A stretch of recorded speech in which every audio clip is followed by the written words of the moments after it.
Bonjour à tous. Alors ça fait une éternité que j'ai pas fait de vidéo. Voilà parce que je faisais principalement de l'analyse sur le DAX et puis comme j'avais arrêté de trader le DAX et que j'étais passé sur le Bund au carnet, du coup, ben voilà, ça se justifiait beaucoup moins.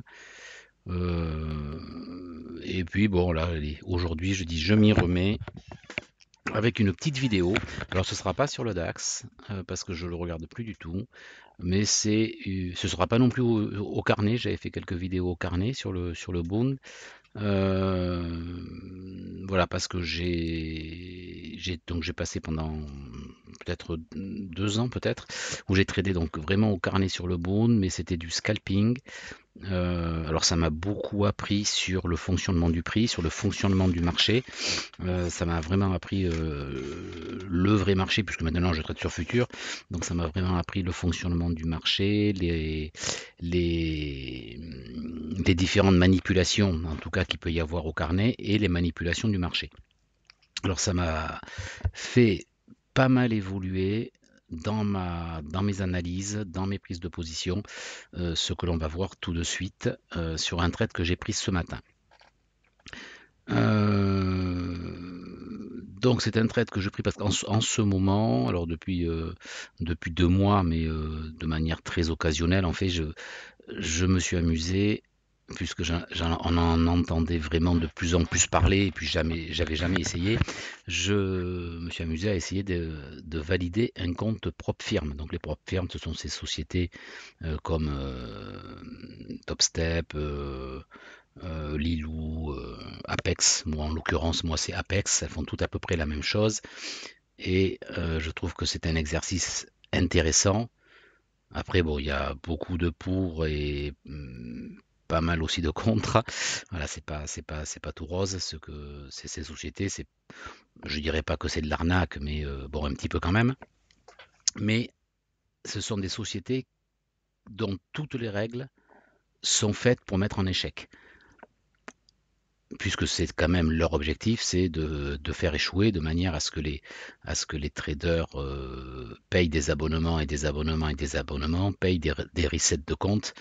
Voilà, donc toutes les règles sont faites pour échouer. Mais certains réussissent malgré tout, et je trouvais justement intéressant de voir si je pouvais réussir à valider un compte malgré toutes ces règles, puisque je trouve que c'est un excellent exercice, puisque voilà, il y a beaucoup de règles extrêmement strictes. Et ben, ça permet justement d'avoir un trading très, très posé, d'avoir un money management impeccable, des règles de trading très, très précises. Voilà. Donc je trouvais que c'était un bon exercice à faire. Donc voilà. Donc je l'ai fait. Alors j'ai mis longtemps pour le faire parce que je ne tradais pas tous les jours. Je suis resté de longues périodes sans trader dessus. Donc j'ai dû mettre une trentaine de jours à peu près, je pense, pour le valider. Enfin 30 jours de trading. Donc ça fait un mois et demi, je pense. Un peu plus peut-être. Quand est-ce que je l'ai ouvert? Oui, je l'ai ouvert le 30 novembre. Voilà, et je l'ai validé aujourd'hui. Donc vous voyez que j'ai mis très longtemps. Mais sachant qu'en décembre, j'ai très peu tradé, en janvier aussi, il y a des grandes périodes où j'ai pas tradé. Ouais. Mais bon, ça n'a aucune importance, le nombre de jours que l'on fait, puisque j'ai tradé justement de manière extrêmement précautionneuse, je veux dire, en micro lots. Donc voilà, j'ai pas fait un all-in, puisque c'est exactement ce que souhaitent ces entreprises, c'est que les personnes tradent un petit peu n'importe comment, y aillent à coup de lots, enfin de mini-lots, et que quand elles valident leur compte et que le compte financé, je crois qu'il y a très très peu de personnes qui passent le premier mois en compte financé. Parce que voilà, parce que il n'y a pas de money management, ils prennent des positions beaucoup trop grosses, voilà. Donc moi j'ai tradé là en prenant 0,25% du capital, donc de 50 000 dollars, sachant que c'est pas tout à fait 50 000 dollars puisque le drawdown maxi est de 2500 dollars, donc et c'est le drawdown en temps réel, c'est pas les positions clôturées. Donc si une position part très très bien, puis finalement nous sort à break-even, et bien le drawdown remonte, et du coup ben, on a plus de 2500 dollars, on a peut-être plus que 1000 ou 1500 dollars de drawdown possible. Donc en fait c'est comme si on tradait avec un compte à 2500 dollars, quoi. Et non pas à 50 000, comme il l'annonce. Voilà, donc c'est pour ça que l'exercice est assez difficile, et que c'est intéressant le réussir. Donc ce trade-là, pardon. Pourquoi je l'ai pris? Alors je le monte là pour l'instant sur TradingView. Je vérifie que je sois bien l'écran. Voilà, c'est l'écran de TradingView. Parce que l'immense avantage de TradingView, c'est qu'on peut faire du replay. Donc là, je suis. Bon, on va se mettre en replay. Donc du coup, quelle heure il était? 10h, 9h. J'ai commencé à regarder vers 9h. On était par ici. Voilà, quand j'ai commencé. Je suis arrivé un petit peu tard. Je suis arrivé vers 9h. Voilà, sur les, pardon, sur les graphiques. Donc j'ai fait une analyse. Je suis parti donc en journalier, comme je fais tous les jours. Allez. Donc en journalier, on était comment? On était baissier, on peut le voir. On était baissier à court terme, on était haussier un petit peu sur le long terme. Bon, on voit avec une simple loi de dos qu'on fait des plus hauts, des hauts de plus en plus hauts. Le plus haut était ici. Donc il fallait casser. Voilà, tant qu'on n'a pas cassé ce départ de mouvement ici, ben on est toujours haussier. Même si on verra, on peut le voir ici que sur des time frames inférieurs, on était repassé baissier. Mais moi, quand j'ai vu ça ce matin, donc c'est Tuesday 21. Ouais, voilà. Bon, cette bougie-là n'y était pas, du coup, n'y était pas encore. On était ici, mais je vais modifier le replay du coup. Voilà, ici. Voilà, en fait, on était comme ça. On était comme ça, je cache les dessins, voilà. Donc en fait, on était comme ça. Donc pour moi, ce que je vois, c'est que ici, on a un double bottom. Donc de la liquidité à venir chercher. Donc il est probable que les institutionnels, les grosses mains, viennent chercher la liquidité qui a été créée ici. Donc ici, on voit que on a une mèche qui est venue chercher un peu de liquidité, on n'a jamais réussi à recasser, mais tout ça, c'est une zone de liquidité qui sera recassée à un moment donné. Pourquoi de la liquidité? Parce que quand il y a une résistance comme ça, il est évident qu'il y a énormément de personnes qui sont à la vente, et les stops, ils sont où? Ils sont juste au-dessus de ces mèches. Donc les grosses mains, les grosses institutions qui ont besoin de liquidité, puisqu'ils gèrent des millions. Donc c'est pas avec 10 lots qu'ils peuvent faire leurs affaires. Il leur faut des centaines, voire des milliers, des millions de lots. Donc ils vont les chercher là où ils sont, c'est-à-dire là où ils sont accumulés, c'est-à-dire ce sont les stops. Donc c'est une manipulation de marché, on parle tout souvent de chasse au stop, etc. Mais c'est tout à fait vrai, de toute façon c'est le fonctionnement du marché. Et c'est vraiment ce qu'il faut comprendre dans le fonctionnement du marché. La seule chose qui fait bouger le marché, c'est la chasse à la liquidité. Voilà, le seul motif pour un marché d'aller dans un sens ou dans l'autre. C'est d'aller chercher la liquidité. D'ailleurs, on a un très bon exemple ici. Hop, ici, clac, là on repasse baissier. Cette grande mèche, qu'est-ce qu'elle fait? Elle va juste chercher la liquidité qui est au-dessus pour pouvoir repartir à la baisse. Ici, pareil, cette mèche, elle va chercher la liquidité, etc., etc. Et quand on décortique les mouvements, on se rend compte que c'est toujours pareil, toujours comme ça.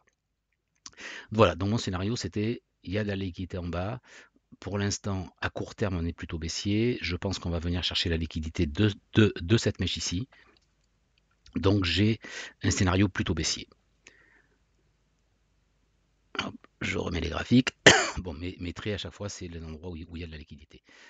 Donc en 4 heures, bien que non, je vais réenlever. Donc en 4 heures, ça c'est Friday. Donc on va le faire marcher jusqu'à ce matin. On est le 21. À 19 heures, je suis allé un petit peu loin.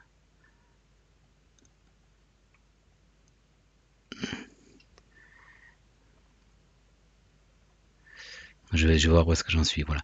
Donc, bon, 4 heures, globalement, on est dans un range. On voit qu'on est légèrement baissier. On a cassé le niveau ici, donc on est légèrement baissier. En 1 heure, hop. Dans 1 heure, bon là, clairement, on est baissier. Et j'ai toujours mes niveaux ici. Je remets les dessins, voilà. Là maintenant, les dessins ils brouillent pas trop, donc je peux les remettre. Voilà. Et pour moi, donc on était un petit peu plus. Là, c'était quoi là? Hop, 7 heures, 8 heures. 8 heures, hop, on va mettre une mèche de plus, voilà. Voilà, donc en 1 heure, on va dire, bon, on n'était pas vraiment, bon, c'est pas tout à fait, on était entre les deux, en fait, voilà. Donc pour moi, on était baissier et on devait venir chercher cette liquidité ici. Donc 9 heures, je n'ai rien fait. Je vais me mettre, je vais essayer de trouver vraiment le moment où je suis. Voilà, c'est ici, vraiment le moment, tac, où j'ai fait mon analyse de marché. Voilà, c'était important. Donc en violet ici, ça c'est mon Asian Session, donc la session asiatique. Donc traditionnellement, on peut voir que souvent, on vient chercher la liquidité. C'est une création de liquidité. Il y a de la liquidité, comme tous les ranges, hein. Donc il y a de la liquidité en bas à venir chercher, il y a de la liquidité au-dessus. Si, amusez-vous à tracer les sessions asiatiques. Donc c'est de 0 heure à peu près à 8 heures. Et vous verrez comme ici, là, c'est un trade que j'avais pris ça d'ailleurs, où on vient juste casser pour venir chercher la liquidité avant de partir en bas. Et c'est quelque chose que l'on trouve assez souvent. Et si vous tapez sur internet trading session asiatique ou Asian Session, puisqu'il y a plus de choses en anglais, voilà, vous verrez la stratégie. Donc mon idée, c'est je ne fais rien tant qu'on n'est pas venu chercher la liquidité. Vous allez me dire, mais si je pense que ça baisse, pourquoi est-ce que je ne vends pas? Parce que c'est une hypothèse. Je ne sais pas si ça va baisser. Mon scénario, c'est qu'on vienne chercher la liquidité. Mais je ne sais pas s'il va le faire ou s'il ne va pas le faire, ou est-ce qu'ils vont pas repartir à la hausse et tout péter à la hausse. Donc je ne trade pas les hypothèses, je vais trader les certitudes. Voilà. Je ne sais pas s'il va monter, s'il va baisser, mais s'il baisse et s'il va chercher la liquidité, je sais ce que je vais faire. Je sais que je rachète. Voilà. Donc après ça, on passe, je vais passer en 5 minutes.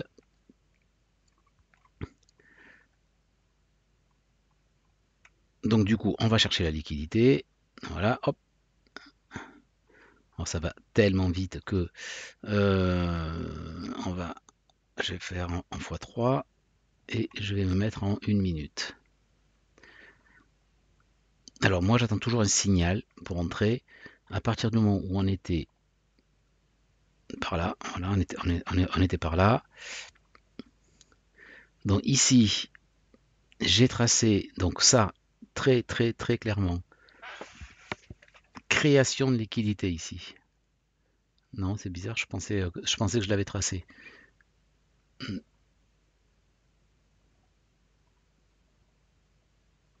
voyez tout ça? Ça, c'est typiquement de la création de liquidité. Donc je sais que à un moment donné, on va venir chercher toute cette liquidité. Donc voilà, tous les retail traders, les particuliers, ils se disent ah ouais, ça c'est un méga support, on achète. Et on passe le stop où? Mais juste en dessous, évidemment. Donc, comme les institutionnels ont besoin de beaucoup d'ordre, peut-être qu'un jour je ferai une vidéo là-dessus, sur le pourquoi de la prise de liquidité.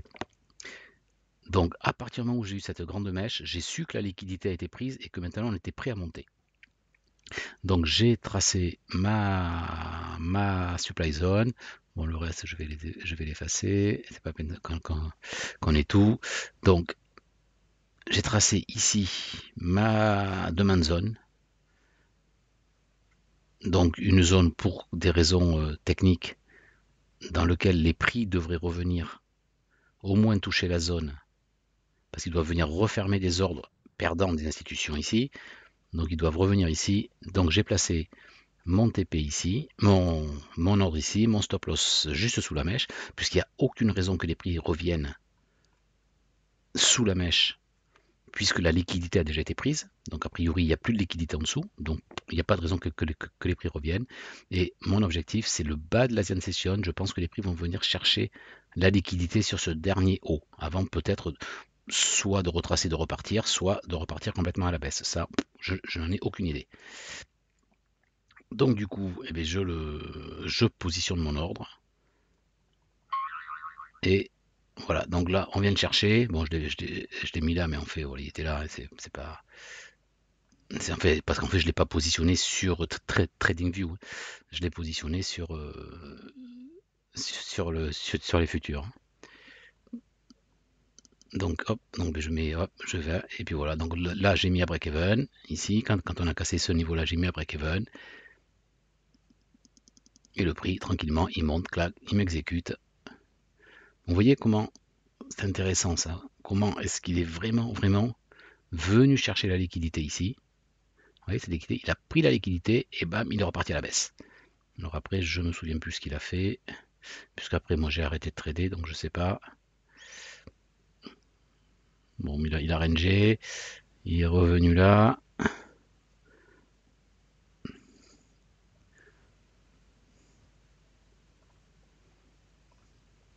va aller plus vite en 5 minutes. Hein. Bon, et on est reparti à la baisse finalement. Bon, mais finalement, on est reparti à la baisse. Vous voyez, donc on est vraiment venu chercher la liquidité ici. On est vraiment venu chercher la liquidité ici pour pouvoir accumuler des ordres de vente et partir à la baisse. Alors maintenant, je vais vous le montrer sur Ninja. Voilà. Donc,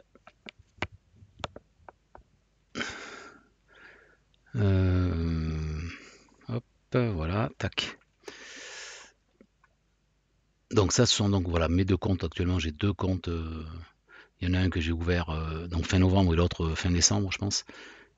Et que je les trade à peu près en parallèle. Hein. Là, il y a un ordre ce matin que j'ai pris sur l'un et pas sur l'autre. Donc du coup, c'est pour ça qu'il y a une différence. Mais normalement, je prends toujours les ordres sur les deux comptes.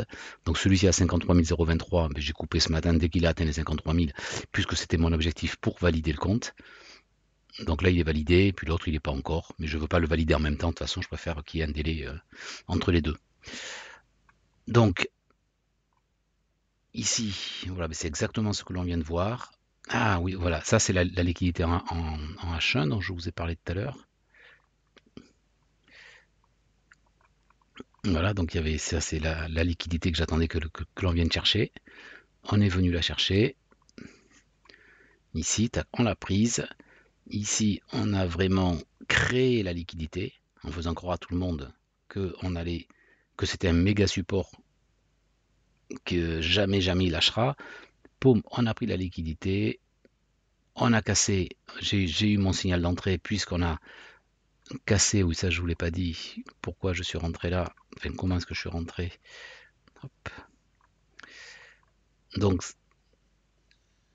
à partir du moment où on avait cassé ce niveau-là, pour moi, tac, on avait inversé la loi de dos, donc je pouvais passer à l'achat. On est revenu comme prévu dans ma zone. Alors on est allé un peu bas, je pensais qu'on s'arrêterait un petit peu plus haut. Donc mon stop était deux ticks en dessous. Je mets toujours deux ticks en dessous de la mèche. Puis après, ben, on est parti chercher le niveau que l'on a vu. Voilà. Voilà. Donc je voulais juste vous partager ce trade. Juste, ben, on peut juste voir, vous montrer les stats. Donc là, quand c'est bon, on voit pas trop. Enfin, là, je suis en pourcentage, donc voilà, ça c'est les gains. Poum, poum, poum, poum. Donc il y a des gains, il y a des pertes. Il n'y a pas que des gains. Vous voyez, j'ai démarré là le 31 et puis on monte tout tranquillement, petite perte, un gain. Mais vous voyez toute la zone ici, là, j'ai pas tradé. Donc donc mi-décembre à début janvier, tout ça j'ai pas tradé. Toute cette partie-là j'ai pas tradé. Toute cette partie-là j'ai pas tradé. Toute cette partie-là j'ai pas tradé. Vous voyez, donc il y a beaucoup de périodes où j'ai pas tradé. Donc c'est pour ça que ça a mis aussi longtemps. Mais la courbe est assez propre. Donc là j'ai eu toute une série de pertes quand même. Du 5 janvier au 16 janvier, vous voyez, pendant 10 jours, je n'ai fait que des pertes. J'ai pas eu un seul gain. Je crois pas en tout cas. Et donc là, j'étais carrément pas du tout en phase avec le marché. Donc j'ai réduit mon risque. Voilà, je tradais même plus à 0,25. Je devais être à 0,125 parce que je sentais que j'étais pas en phase avec le marché. J'ai attendu de regagner pour réaugmenter le risque. Voilà, donc ça c'est une gestion, un money management qui est très important à avoir. Hein. On réduit la voilure pendant la tempête, hop, et on redéploie toutes les voiles dès que le beau temps revient. Voilà, donc ce qui permet d'avoir une courbe relativement propre, où je n'ai jamais été en perte en fait. Donc voilà, donc je l'ai validé aujourd'hui avec le dernier trade, donc je suis à 53 000 et quelques, et puis maintenant je vais attendre le compte financé. Mais je crois qu'il n'y a pas grand chose de plus à dire, hein. Bon, non, voilà. Donc si vous avez des questions, n'hésitez pas. Euh, je regarde si j'ai pas d'autres choses comme ça à dire. Non, mais il n'y a pas rien de particulier. Donc, ben, si vous avez des questions, n'hésitez pas. Et puis, peut-être que j'essaierai de faire quelques vidéos comme ça de temps en temps sur les trades, peut-être le fonctionnement du marché, voilà, ce genre de choses. Mais il faut rester basique. Basique, vous avez vu dans ce trade, je suis resté quand même extrêmement basique. Et je sais pas qu'est-ce que je peux vous montrer. J'ai tradé sur le micro. Vous voyez qu'à chaque fois je trade sur le micro. Là, je suis sur le micro ES. Là, c'est sur le micro gold. Là, je suis sur le micro euro. Donc, vous voyez, je reste très. Ah oui, ça, c'est un trade que j'ai fait hier. Euh, c'est celui-ci. Ah oui. Ouais. Mais c'est exactement le même. Voilà, j'avais donc une zone ici, donc une prise de liquidité ici. On le voit. Tac, il a pris la liquidité. Donc, ce A, il devait être protégé. Normalement, on devait pas le recasser. Ici, on avait de la création de liquidité que l'on voit très bien. Double top. Voilà, c'est sûr à 100% que on va venir manger les tops pour venir chercher la liquidité. Et qu'est-ce qu'on a fait? Hop, on a juste dépassé. On est venu pile poil sur ma zone, qui d'ailleurs n'est pas peut-être pas super bien dessinée. On est venu pile poil. J'ai eu mes signaux de vente. On va essayer de revenir dessus. Là, je suis dans encore une minute. Alors on voit que sur le micro, c'est pas très beau, hein. Quand on prend le S, les bougies, voilà, il n'y a pas de gap, il n'y a pas de tout ça, hein. Du coup, je suis rentré, voilà, j'ai eu mes signaux ici. Alors j'ai fait un premier trade. Est-ce que c'est celui-ci? Ça c'est mon TP. Ah oui. Donc bon, petits signaux, voilà, donc cassure. Donc j'attends le pullback pour rentrer. Là, on pullback, je rentre ici à la vente. Ici, alors on ne voit pas très bien les flèches sur fond bleu. Ici, il me sort à break-even. Bon, c'est break-even moins un tick puisque pour les frais. Donc je mets toujours un tick pour être vraiment à zéro. Et par contre, il m'a touché, mais en même temps, je me rendais compte que c'était une excellente zone de vente. Du coup, dès qu'il est reparti à la baisse, je suis re-rentré. Donc j'ai dû re-rentrer. Je suis rentré quoi avec 10 micro-lots. Voilà, là j'ai vendu 10. Voilà, je suis re-rentré avec 10 micro-lots. Donc là on est pile dessus, donc on ne voit pas trop. Voilà, je suis rentré ici avec 10 micro-lots. Alors je vais me mettre en 5 minutes, on y verra mieux.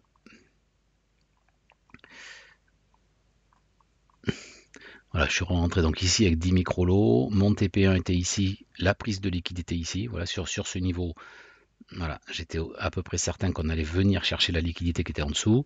Donc effectivement, on est juste venu. Ici, j'en ai sorti 8, je crois. 2, 3, 4, 5, 6, 7. J'en ai sorti 7. Donc 70% de la position. Et mon TP2, normalement, était ici, sur ce niveau-là. Et j'avais un TP3 ici. Mais voilà, mais je devais partir. Donc du coup, je lui ai laissé sa chance. Mais après, voilà, 18 h, je devais partir, j'avais un rendez-vous. Du coup, j'ai tout fermé. Voilà, j'ai sorti les 3 micro-lots qui me restaient ici. Et ensuite, je crois qu'il est allé faire le TP2, je pense. Voilà, hop, ici, tac. Ben non, il a fait que le lendemain, le TP2. Voilà. Donc de toute façon, je serais sorti de toute façon avant la nuit, puisqu'il faut on n'a pas le droit dans les profs firmes d'avoir les positions ouvertes à la nuit. Donc de toute façon, je serais sorti. Voilà. Mais c'est exactement le même schéma que l'autre, hein. On identifie la structure, on a le mouvement, la confirmation de l'entrée, poum, on rentre et voilà. Et pareil, ça c'était un trade où il a dû me faire dans les 600, je me souviens plus. Alors si je me mets par trade, analysis, trade, Currency. Donc, oh, vous voyez, des fois j'ai des belles séries de rouges, hein. Mais ça c'était sur. Alors, le défaut sur Ninja, c'est que oui, je rentre à chaque fois avec 10 micro-lots. Et là, en fait, c'est le même trade là, qui est perdant quasiment. C'est un trade, c'est pas. Voilà, tous ceux qui sont à 15h56 là, ou 15h58. Alors pas celui-là à 15h56, c'est celui-là à 15h. Voilà, le 6E, c'est donc c'est l'euro dollar. 15h56, tout ça, 58, 50, ouais, tout ça en fait c'est un trade. Même s'il le découpe en deux, un lot, un lot, un lot, un lot, il le sépare. Des fois, voilà, ici, il m'en fait 10 d'un coup, et puis des fois, il les sépare. Donc voilà, j'ai pas eu 10 trades perdants là, la file, et c'est le même trade. Voilà. Donc ici, j'en ai eu. Par contre, j'ai dû avoir plusieurs trades perdants là. Mais c'est peut-être la semaine, la mauvaise semaine, là. Ouais, je pense que c'est ouais, c'est ça, 4 janvier, c'est ça, début janvier, ou entre le 3 et le. Vous voyez tout ça là? Ça, c'est toute ma semaine entre le 3 et le 15, là où j'étais perdant, j'ai pas arrêté. Mais bon, j'avais ma stratégie, c'est pas grave, hein, vous avez vu que ça a pas beaucoup affecté ma courbe, parce que j'ai vraiment réduit, donc je savais que le beau temps reviendrait. Donc du coup, et c'est ça ça c'est l'expérience qui fait après que on a confiance dans cette stratégie, et puis on sait que l'on aura des trades perdants, donc c'est pas grave. Et ça c'est quelque chose d'important, c'est que ben, c'est la majorité des débutants, lorsqu'ils ont comme ça une série de trades perdants, ils disent oh là là, ma stratégie elle va pas, je vais chercher autre chose. Et pam, ils passent à autre chose. Donc ils ont quelques trades gagnants, ils ont une série de trades perdants, oh là là, elle est pourrie cette stratégie, hop, je vais chercher autre chose. Et comme ça, mais pendant des années, ils passent d'une méthode à l'autre sans jamais vraiment en fiabiliser une. Donc vous voyez, les séries de trades perdants, ça arrive. Après, il y a des séries de trades gagnants, heureusement. Et mais les séries de trades perdants, c'est tout à fait normal. Ça arrivera toujours, même avec la meilleure stratégie du monde. Oh, pardon. Donc, c'était lesquels ceux-là? Ça, c'était mes trades de ce matin sur le S. Alors, je vais faire un seul compte.